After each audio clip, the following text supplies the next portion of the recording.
મૂડી તાલુકાના ખેડૂતો માટે સિંચાઈના પાણીને લઈને રાહતના સમાચાર સામે આવ્યા છે. મૂડી તાલુકાના જસાપર, હેમતપર, નડિયા અને નવાણિયા ગામના તળાવોની ધોળીધજા ડેમથી મોરસલ ફીડર લાઇન મારફતે ભરવા માટે ખેડૂતો દ્વારા સિંચાઈ સમિતિની કચેરી ખાતે રજૂઆત કરવામાં આવી હતી. આ દરમિયાન ખેડૂતોની ઉપસ્થિતિમાં જ રાજુભાઈ કરપડાએ સિંચાઈ મંત્રી તેમજ સંબંધિત ઉચ્ચ અધિકારીઓ સાથે ટેલિફોનિક ચર્ચા કરી પ્રશ્નો ઝડપી ઉકેલ લાવવા માટે સફળ પ્રયાસ કર્યા હતા.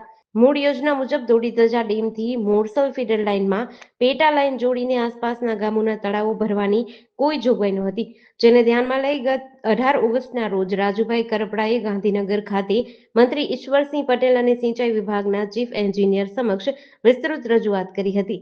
આ સચોટ રજૂઆતના પરિણામે સરકારે ધોળીધજા મોરસલ ફીડર લાઇનની આસપાસના 7 કિલોમીટર ત્રિજ્યામાં આવતા તળાવો ભરવા માટે સૈદ્ધાંતિક મંજૂરી આપી દીધી છે. ટૂંક જ સમયમાં વિભાગ દ્વારા સર્વેની પ્રક્રિયા હાથ ધરાશે.